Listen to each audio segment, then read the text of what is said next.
بل عجبوا أن جاءهم منذر منهم فقال الكافرون هذا شيء عجيب أإذا متنا وكنا ترابا ذلك رجع بعيد قد علمنا ما تنقص الأرض منهم وعندنا كتاب حفيظ بل كذبوا بالحق لما جاءهم فهم அந்த ஏகனுடைய வட்டா பெருந்தல்லையும் சாந்தியும் சமாதானமும் நம் அனைவர் மீதும் நின்று நிலவட்டுமாக. அஸ்ஸலாமு அலைக்கும் ரஹ்மத்துல்லாஹ். அல்லாஹ்வுடைய நல்லடியார்களே, உலகத்திலே நடக்கின்ற நிகழ்வுகள் அனைத்தும் எதை நோக்கியோ சென்று கொண்டிருக்கிறது. சட்டங்கள் கடுமையாக்கப்படுகின்றது. ஆனாலும் கூட எந்த விதமான நல்லதும் நடந்த மாதிரி தெரியவில்லை. கற்பழிப்புக்கு தூக்கு தண்டனை என்று கூட சட்டங்கள் இயற்றப்பட்ட பின்பும் கூட இந்த இயற்றப்பட்ட பின்பு 17 கற்பழிப்புகள் நிகழ்ந்து கொண்டிருக்கிறார்.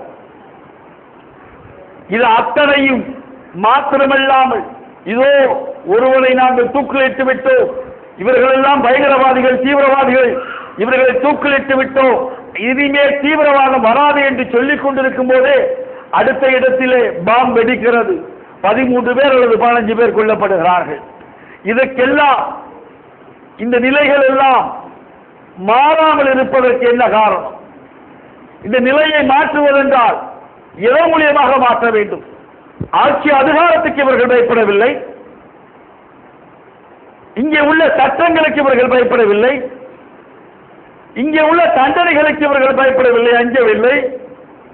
அப்படி என்றால் இவர்கள் எதை அஞ்சினால் இந்த உலகம் திருந்தும், அல்லது எதை அஞ்சி இவர்கள் அதன்பால் சென்றால் உலகத்திலே ஒரு நல்லது ஏற்படும் என்று பார்த்தால் அல்லாஹ் தஆலா திருமறை குர்ஆனிலே குறிப்பிட்டு சொல்கிறார், ஒரு நோக்கத்தை நோக்கி செயல்பாடு இருந்தாக வேண்டும்.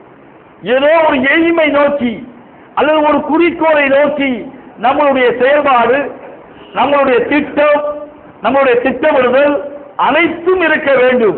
அந்த செயல்பாடு என்ன? அல்லாஹ் தஆலா சொல்லி காட்டுகிறான். சூரா பக்ராவிலே 148வது வசனத்திலே சொல்லி காட்டுகிறான், ஒவ்வொருவருக்கும் முன்னோக்கும் இலக்கு உள்ளது. ஒவ்வொருவருக்கும் முன்னோக்கக்கூடிய இலக்கு உள்ளது. அவர் அதை நோக்குகிறார். யார் யாருக்கெல்லாம் முன்னோக்கக்கூடிய இலக்கு இருக்கிறதோ அவர்கள் அதை முன்னோக்குகிறார்கள்.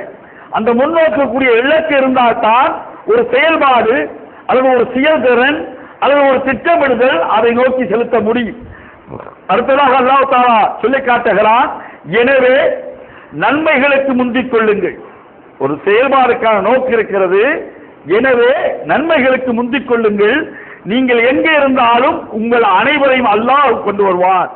அல்லாஹ் அனைத்து பொருள் மீதும் ஆற்றல் உரியவன் என்று அல்லாஹ் தஆலா இங்கே சொல்லி காட்டுகிறார்.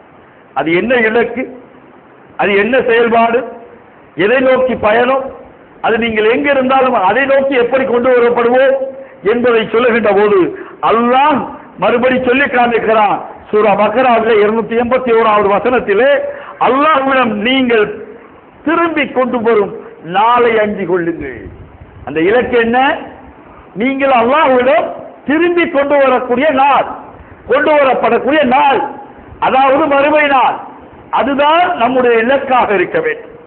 அந்த இலக்கை நோக்கித்தான் அல்லாஹ்வுடைய ரசூல் அவர்கள் பயணத்தை தொடர்ந்தார்கள், தொடர வைத்தார்கள், தொடர சொன்னார்கள்.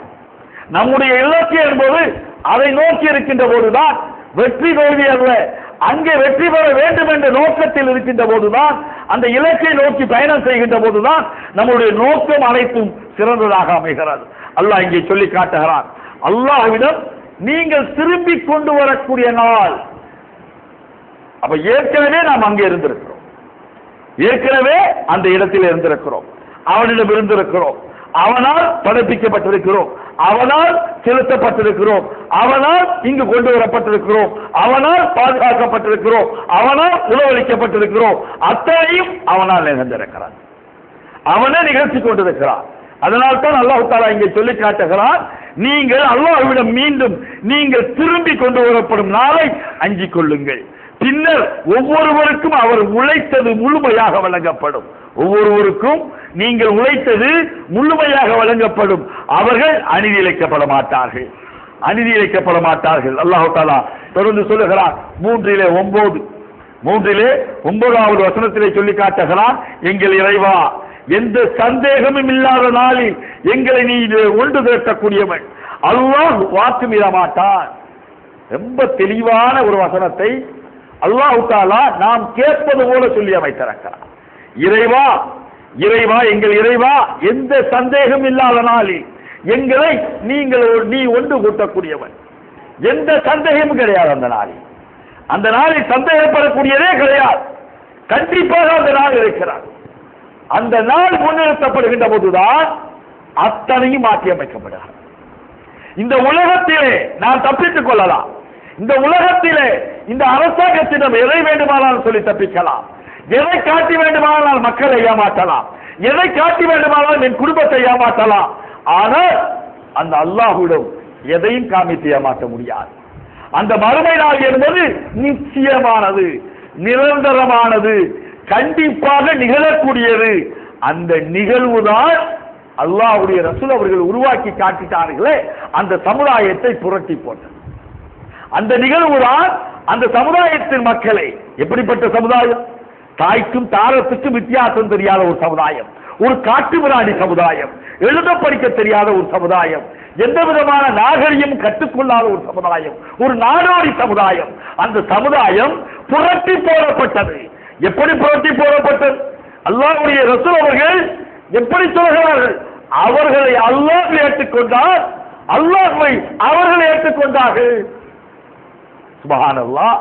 ஒரு காட்டுமிராண்டி கூட்டம், ஒரு நாடோடி கூட்டம் இன்றைக்கு வரையிலும் ரலியல்லாஹு அன்ஹு என்று நம்மை சொல்லுகின்ற அளவுக்கு மாற்றம் ஏற்படுத்ததே, மாற்றத்தை கொண்டு வந்ததே எது கொண்டு வந்தது? மறுமை. அந்த நாள், அந்த நாளை பற்றி உள்ள அவர்களுடைய அந்த பயம், அச்சம்.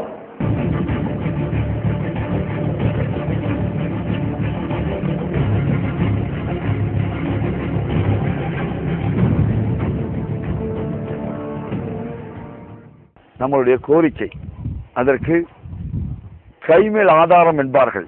அப்படி இந்த பட்டுக்கோட்டையை ஒரு ஆதாரமாக இருந்து கொண்டிருக்கிறது. நான் பிஎஸ்சி இன்ஃபர்மேஷன் டெக்னாலஜி முடிச்சிருக்கேன். அது முடித்தோம் முஸ்லீம்கள் ஒரே காரணத்தினால எந்த வேலையும் கிடைக்காம, இதை ஒடிக்கிறது கம்மியாக இருக்காமல் இப்போ கறிக்கடையில் கூலி வேலை செஞ்சுக்கிட்டு இருக்கோம். அது சம்பந்தமாக எனக்கு இந்திய தௌஹீத் ஜமாத் வந்து அரிசி கடையில் பிரச்சாரம் நடத்துகிறாங்க. இதை வியாபாரிகள் சார்பாக நாங்கள் வரவேற்கிறோம். பாலமுருகன், வாங்க. இஸ்லாத்தை பற்றி அறிஞ்சு வச்சிருக்கீங்களா? தெரியும். அவருடைய 11 வாரிசுகள் வேலூரிலே, வேலூர் கோட்டையிலே பீரங்கி வைத்து சொல்லி பிரதமர்களாக இருக்க முடியும். ஆனால் நாட்டுக்காக சகலத்தையும் இழந்த இந்த சமுதாயம் ஆனாலும் எல்லா இடங்களிலும் இந்த பணத்தை பரிசீலனைக்காக வந்தார்கள் என்றால் அதற்கு மிக முக்கியமான காரணம் 10% இடஒதுக்கீடு ரங்கநாத் மிஸ்ரா அவர்கள் கொடுக்க சொல்லி கமிஷன் கூறிய போது கூட இன்று வரையும் காங்கிரஸ் அரசாங்கம் ஏமாற்றுகிறார். அந்த காங்கிரஸ் அரசாங்கத்தை தாங்கி பிடித்து மிகவும் பாதுகாப்பான சூழலில் துபாயில் பெண்களுக்கான ஒரு வேலை வாய்ப்பு, கட்டணம் இல்லா விசா. தொடர்புக்கு 9962297786 9790921348.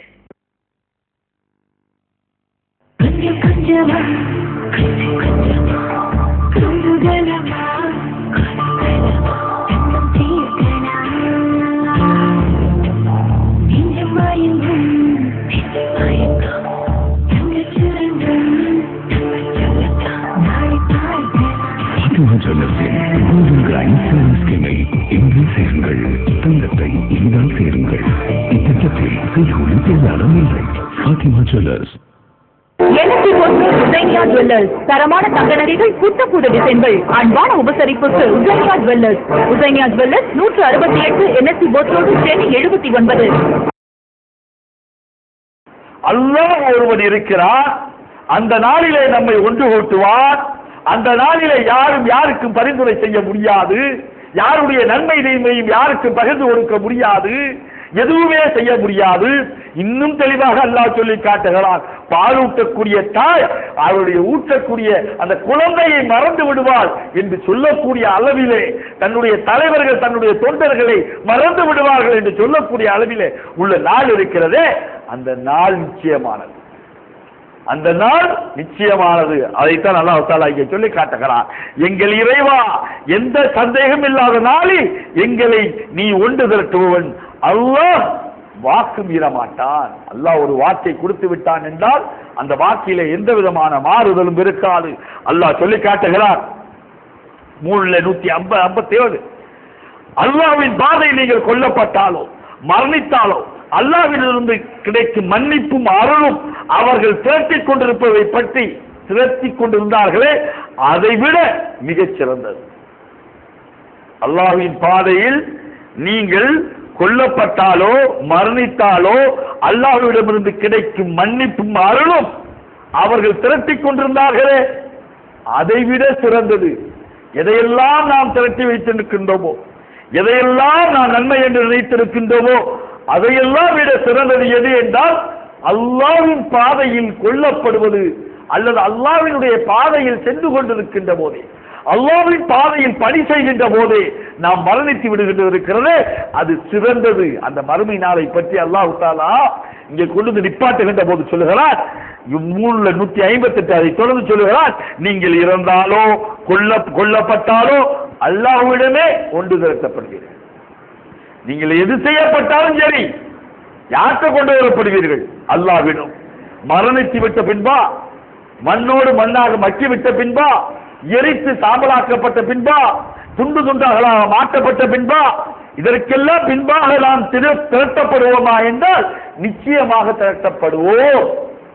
இந்த நம்பிக்கை தான் அந்த மக்களை புரட்டி போட்டார். இந்த நம்பிக்கை தான் உலகத்தினுடைய முன்னோடிகளை உருவாக்கி காட்டியது. இந்த நம்பிக்கை தான் கொலையில் இருந்து காப்பாற்ற முடியும், கற்பழிப்பில் இருந்து காப்பாற்ற முடியும். இந்த நம்பிக்கை தான் மோசடியிலிருந்து காப்பாற்ற முடியும், அபகரிப்பிலிருந்து காப்பாற்ற முடியும், விபச்சாரத்திலிருந்து காப்பாற்ற முடியும், குடியிலிருந்து காப்பாற்ற முடியும்.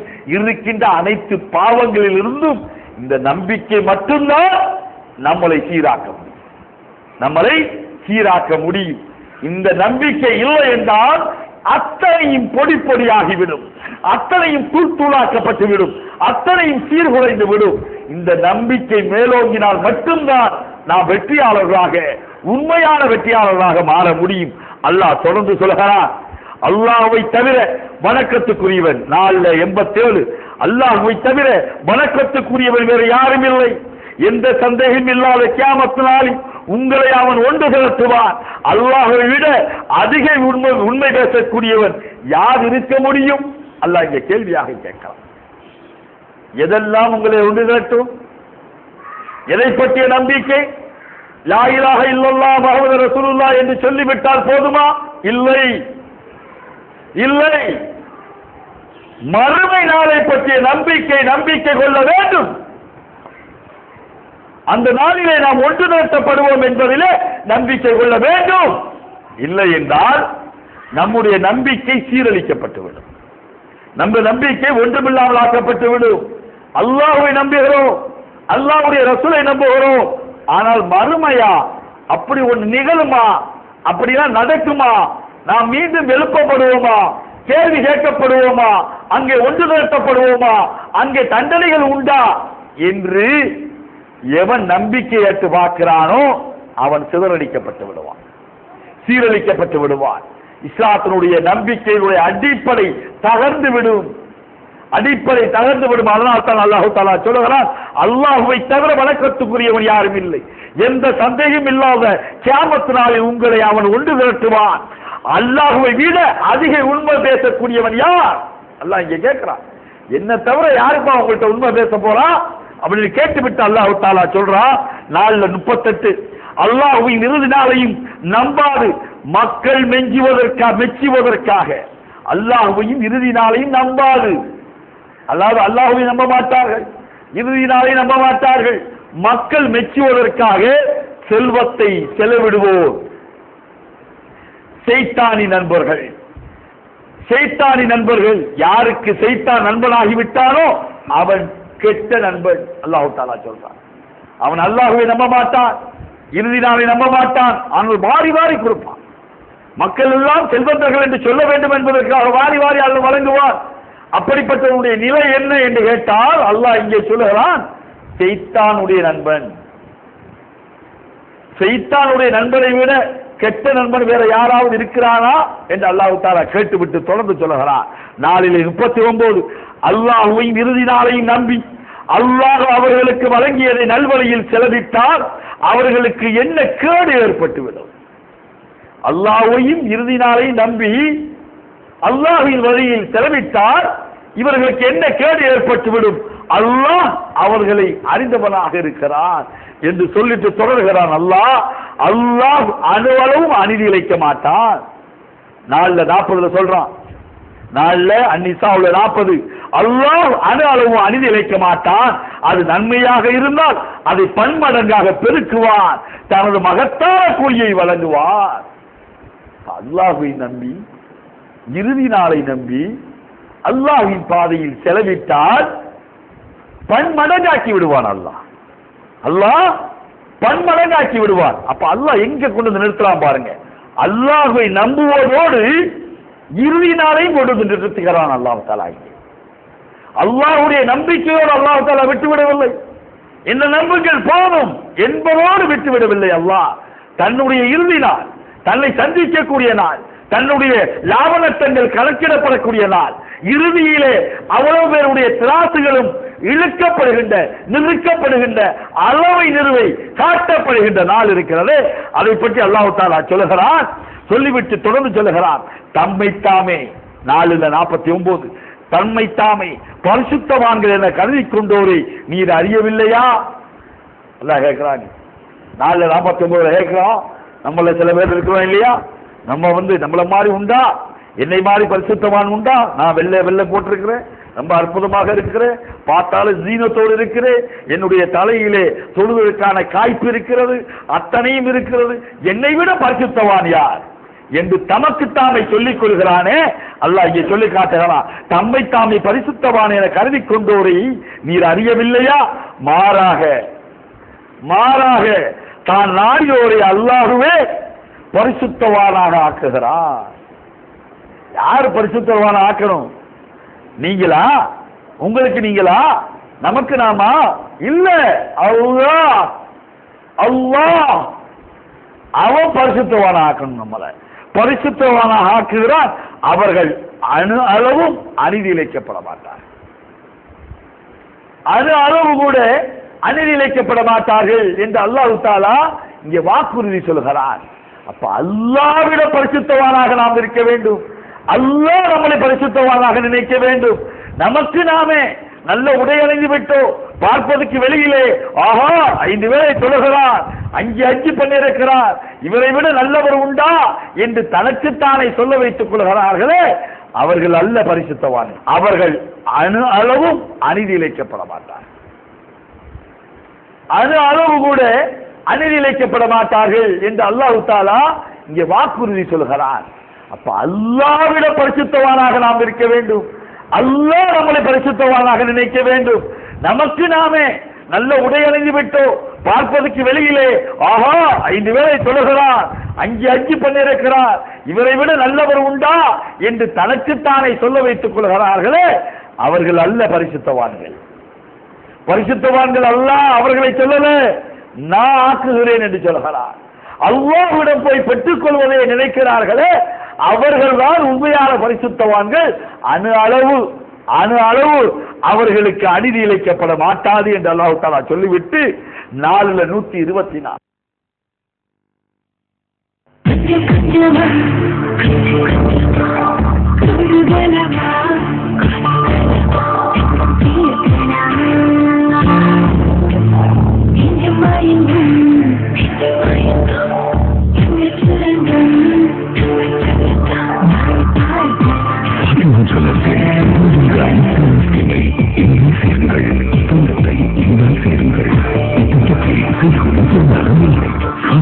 ஜுவல்லர்ஸ். NSC போஸ்டர் உசைனியா ஜுவல்லர்ஸ். தரமான தங்க நகைகள், புத்தப்புது டிசைன்கள், அன்பான உபசரிப்புக்கு Husainiya jewellers. Husainiya jewellers 168 NSC போஸ்டர் சென்னை 79. என் பாப்பாக்கு உடம்பே சரியில்லை. என்ன வச்சு? தலைவலி வந்துட்டா மருந்து கொடுத்தேன், சரியா போச்சு. ஆனா கால்வலி வந்து கால்வலிக்கு மருந்து கொடுத்தேன், சரியா போச்சு. ஆனா எல்லா வலியும் வந்துச்சு. ஒரு வியாதிக்கு மருந்து சாப்பிட்டு இன்னொரு வியாதி வரணுமா என்ன? நோ, இனி வராது. யுனானி மருத்துவம்னா நோயையும் குணப்படுத்தும், உடலையும் பலப்படுத்தும். யுனானினா ரபானி, ரபானினா யுனானி.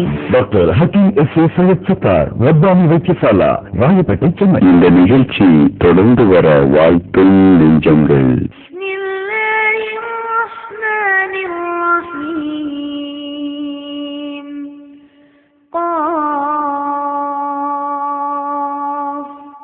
والقرآن المجيد بل عجبوا أن جاءهم منذر منهم فقال الكافرون.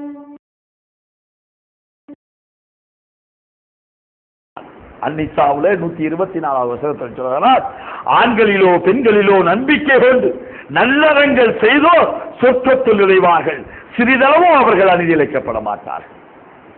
ஆண்களிலோ பெண்களிலோ நம்பிக்கை கொண்டு, அல்லாஹ் மீது நம்பிக்கை கொண்டு நல்ல அறங்கள் செய்து, நல்ல அறங்கள்ல எல்லாமே வந்துடும், எல்லாமே வந்துடும். என்னென்னலாம் வரும்?